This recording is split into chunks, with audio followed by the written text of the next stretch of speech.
Up to this point, it's been relatively rare for games to debut in the US on the NES, and then after finding success there, getting a Japanese release on the Famicom. So far, it's pretty much just been Famicom releases of Wizards and Warriors and Solstice. Other Western games to get a Famicom release were computer games that got ported to the Famicom and then later released on the NES. Well, as we're entering the final days of 8-bit gaming, we're going to see some publishers try to squeeze some extra cash out of games that were already finished for the US market. It's never huge numbers of them, but since we're going from effectively 0 to 1 every couple of months, it's a pretty significant increase. Tecmo Bowl had been released in the US in 1989, and it represented a different seismic shift in gaming. Before Tecmo Bowl, there were a handful of games that got a license from a league, quite a few more that got a single player's name to attach to their game, but those were just team names or one player. Instead, Tecmo got a license from the NFL Players Association, and that meant you were playing with the actual players. It's important because nobody really cares if the scoreboard says Raiders. On the other hand, if the game has you taking Bo Jackson down the field for a touchdown, that's what will excite them. There is some bad news for Bo fans here, because a year passed between the release of the US version of Tecmo Bowl and the Japanese version. Bo Jackson is no longer totally dominant. Now, despite having that license from the Player Association, there were players who were not members who aren't represented in the game. Tecmo Bowl was actually originally an arcade game first. I've never seen a machine in the wild myself, though. The way that Tecmo Bowl works is that you pick out an NFL team, and then you play through a season, which is just one game at a time through the entire NFL.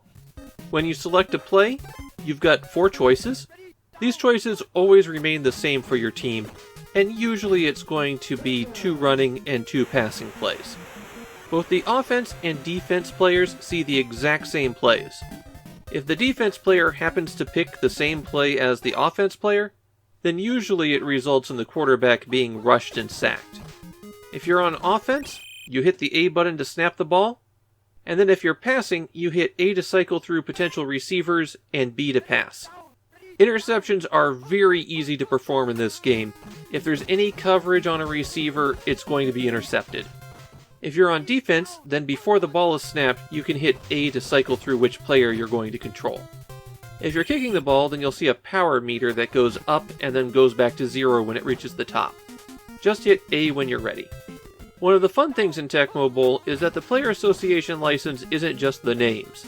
The players all have stats, which you can't really see, and it affects their performance on the field. You'll have a much easier time winning a game if you select a good team. The stats for players in the Famicom version don't match the NES version, since they're based on the 1989 and 1990 seasons. Besides playing the standard game where you control a player on the field, there's a coach mode where you can just call plays. That mode is 2-player only though.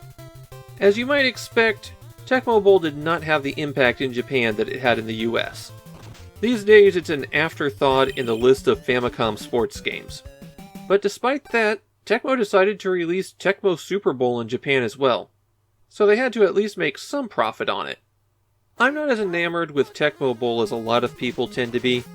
For one thing, hitting A to snap the ball and then A to cycle receivers always throws me off and I wind up throwing to the wrong person. But I can't acknowledge that it's a strong game. It captures the essence of football. But that said, I think I like Quarterback Scramble, which we saw in 1989, better. That game was by Natsume and never got a US release, but I think it played better than Tecmo Bowl does.